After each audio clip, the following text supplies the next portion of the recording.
My name is Harper, a 42-year-old housewife working part-time. My husband Keith is 48 and works for a company. We have an 18-year-old daughter, Sophia, who is a high school student.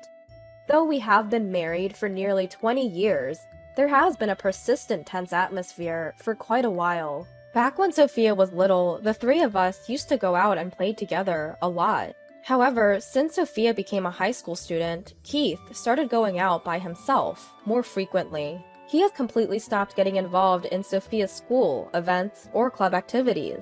I have to drive Sophia, who was part of the badminton club, to tournaments and practice matches far away. But no matter how much I ask Keith, he always brushes me off, saying, "I'm busy with work. Looking after the child is the mother's job, isn't it?"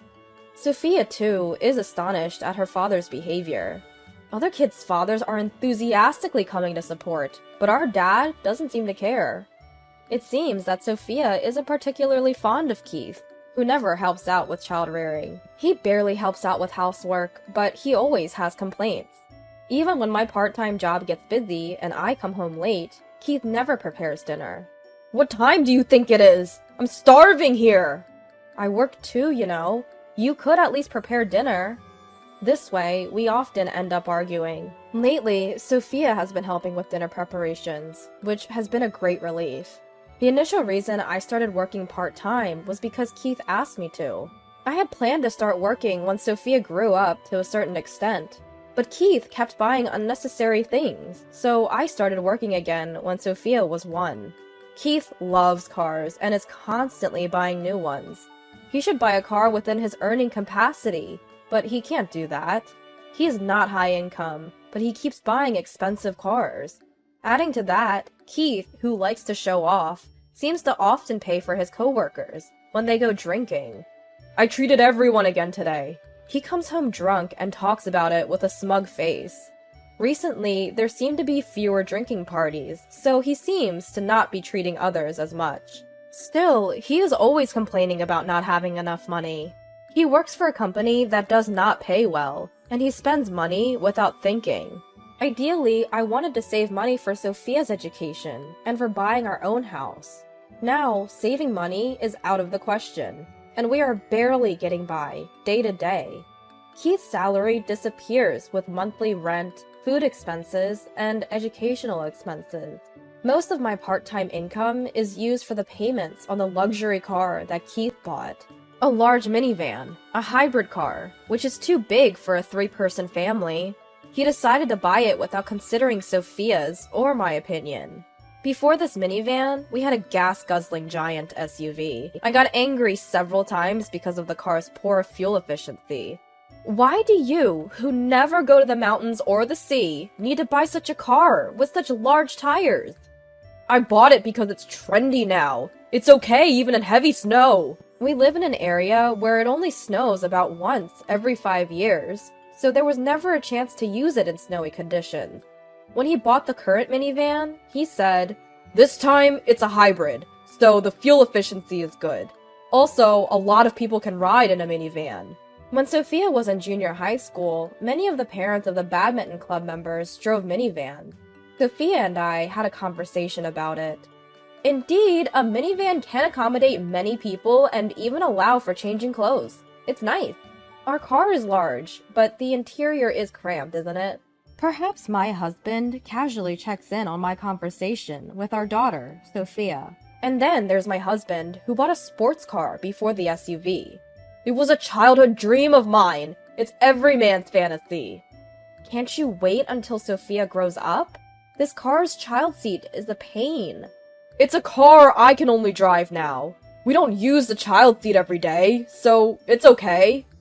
You might not mind since you won't be transporting Sophia, but it's hard for me. The 2-door car was difficult to use, and of course, the fuel economy was terrible.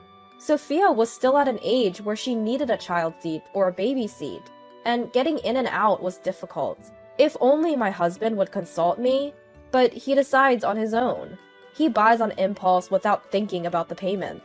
I don't understand why he buys things he can't afford on his salary. In the end, I had to pay the loan with the money I earned from my part-time job. Every time, my hours at the part-time job get longer. When we bought the current minivan, my husband and I had a quarrel. Next time we buy a car, consult us too. You can't decide on your own. I should be the one to decide. I'm the one who drives it the most. You can decide, but at least let me know what kind of car it will be. That's all I ask. Okay, I understand. So next time I can decide if I consult with you first. At my husband's words, I started feeling anxious. You're not thinking of buying the next car already, are you? I don't know. I didn't say anything, did I? The word, I don't know, seemed unnatural. I'm paying almost all of the loans for the car you're driving with my part-time job earnings. I can't pay any more than this. I'm also paying for the down payment, my husband retorts, looking dissatisfied. It's not a down payment, it's the money from trading in the old car. Then it's the same as what I paid. It could be. My husband was overruled by me. About a month later, my husband brought up the topic, looking guilty. Actually, I bought a new car. I was so stunned that I didn't even feel angry. This time, it's an electric vehicle, so we don't need gasoline. With the current high gasoline prices, it's perfect. Electricity is expensive too. We don't have solar power. So are there any advantages to electric cars? It doesn't emit carbon dioxide, so it's good for the environment. I can't tell if he's just easily swayed by trends or if he's just doing what the car dealer tells him. It's too much. How much did you pay for it? A loan of $750 per month. I need your part-time job earnings again. If it's $750 a month, that's all of my part-time earnings. Do I have to work for your car? You'll be driving it too. Now that Sophia's club activities are over, I won't be using it. Now that our daughter, a high school senior, has retired from her club activities, she won't need the car anymore. I wanted to save my part-time earnings for her college education, but now my plan has been completely derailed. We need money for Sophia's college education too. Is it okay to buy such an expensive car? Are you okay? He asks me back. Sure enough, due to the recent incident, I started to harbor doubts towards my husband. Am I really okay living with this man? I am filled with uncertainty. He doesn't consider Sophia's college expenses or our retirement funds at all. I want to discuss it with someone, but my parents are no longer around. I don't want to worry Sophia, so I can't talk to her. At that moment, I remember a senior from work. He got divorced a few years ago and is now single-handedly raising 2 children. Despite being my junior by a couple of years, they perform better than other employees. I'm not considering a divorce yet, but I want to consult him. The next day during lunch, I had him listen to my story. After hearing my situation, the senior said, I had small children, and my wife didn't work, so I was able to make the decision quickly. I feel a bit better after talking, but honestly, I'm still unsure. Do you think you could live with Sophia just on your part-time pay? That's impossible. I can't make ends meet unless I'm a full-time employee. I thought so. We both fell silent. However, as I told my senior, I felt much better after just consulting. From then on, we talked about various things, considering my future life. After a while, my husband's new car was delivered. The smell of a new car is really great. Yeah. Why are you angry? Be happy. The new car is here. Good for you. You're no fun. Fine, I'll celebrate by myself. Saying that, my husband started drinking beer. You're taking it easy, aren't you? Say whatever you like. He seemed unusually pleased, probably from the joy. The next day, I had to work overtime and came home late. Sophia had prepared dinner, which was a great help. When I came home, my husband was again happily drinking beer. You're working late! Good job! I felt irritated at my husband, who was meddling with me. I have to work hard for your new car, don't I? Feeling annoyed, I made a sarcastic remark. Thanks for earning the extra money. If it's so bothersome, why don't you just stop the payments? I was angry that he'd say such a thing when I was working late, but I held back from complaining to my husband and decided to really stop the payments. The next day, I decided to withdraw all the money from the account used for the car loan. This means the next payment won't go through.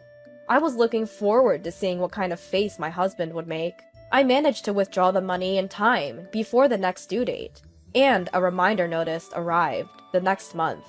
I hid the letter so my husband wouldn't find it. Of course, the reminder came again the following month, and the month after, but I was able to hide it successfully each time. Around the 4th month after stopping the payments, I received a different document. It was sent by certified mail, and I thought this was the final reminder. When my husband came home, I threw the packet with the document in it at him, saying, "Some important document arrived for you." In a panic, Keith unwrapped the package, shouting, "What the hell? You haven't been making car payments for 3 months?" It seemed the letter stated that the car was to be repossessed due to repeated failure to respond to payment reminders. He would now have to give up his beloved car. But you were the one who said, "Stop the payments." Well, that was just something I said in the heat of the moment when I was drunk. Who would really stop payments? I was so annoyed because you would tell me, "Thanks for earning some pocket money," while I was working so hard. Becoming more defiant, he started to say even worse things. "You always complained every time I bought a car. I should be able to buy a car if I want to." I didn't complain about you buying a car. You can buy one, but you should pay for it yourself. Struck by my blow, Keith was at a loss for words. We're going to need money for Sophia's education soon. Think about the future! I was shaking as he listened to me, and finally, he snapped. "If you can't listen to me, get out! We're getting a divorce!" Hearing the word divorce made even me falter. "Okay, I'll leave. Let's let Sophia decide what she wants to do." Before I finished speaking, Sophia emerged from her room. "I'm obviously going with Mom. It's too much trouble to stay with a father who doesn't do anything." She had heard our argument and seemed to understand what was happening. Sophia, who had already prepared her luggage, surprised me. "Well, I'll be leaving then. I'll come back for the rest of my stuff later." I grabbed only the essentials and left the house. "Hey, where are you going?" Keith's voice suddenly took on a sad tone. Turning back, I said, "We'll properly discuss the divorce process later. I don't need alimony, but you have to pay child support." We left the house, leaving Keith with his tearful face.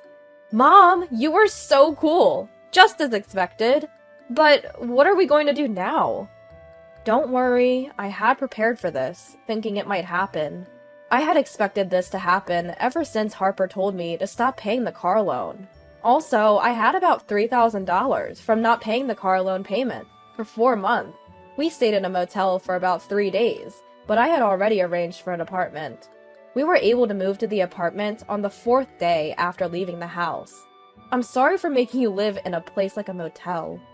I wouldn't want to live there forever, but it was actually fun because we already had a place to move to," Sophia said cheerfully, which relieved me a little. "It's going to be just the 2 of us from now on, but I'll do my best. I'll help with everything too. Let's do our best together." We had to go back to our old house to get the rest of our stuff. We also had to finalize the divorce. I contacted Keith before returning to the old house. I asked a lawyer who was recommended by a senior at work to accompany us because I was afraid that Keith might become violent if it was just Sophia and me. The lawyer was an expert in divorce cases and had helped the senior during his divorce. It was expensive, but we could afford it. We've also asked the lawyer to come. Even the appearance of a lawyer surprised Keith, who said, "You're really okay with getting a divorce? I won't forgive you if you come back and apologize later." He glared at me as he threatened me. I thought that this must be his true nature. "It's okay. I won't say such things. Even if you, working part-time, leave this place, you won't be able to make a living." "You don't have to worry about me. Just sign the divorce papers quickly." "Fine! I'll sign it. Just shut up." "I will take full child support. Considering your income..." Looking at the child support calculation, Keith started shouting. "Why the hell do I have to pay child support? I won't pay a single penny to a daughter who wants to leave home." Being told this, I felt grateful for having a lawyer. The lawyer convinced my husband that child support is not paid to me, but given to our daughter as a duty of a father. But there's still a chance that my husband won't pay the child support. Therefore, arrangements were made to deduct it from his salary if he doesn't pay. You're just a part-timer, but you've got a lawyer? How prestigious. Where did you get that money? I forgot to tell you, I was made a full-time employee. I'm making about double my old salary, so don't worry. Keith seemed speechless. Honestly, becoming a full-time employee gave me the courage to finally get a divorce. And as a full-time employee, I could also get a housing allowance, so I could afford to rent an apartment. Due to advice from my senior colleague, I had been looking for an apartment I could move into immediately. The decision to bring a lawyer to the discussions was also advice from my senior. And sure enough, the child support from my husband stopped coming in almost immediately. It was good to have a lawyer come with me and set up the procedure to deduct it from his salary. Despite all the chaos, Sophia was able to get into her first choice university. I have to work even harder for her tuition. Working for a car loan that I don't even use is different. This has a sense of purpose. From now on, for Sophia's sake, I plan to live happily together.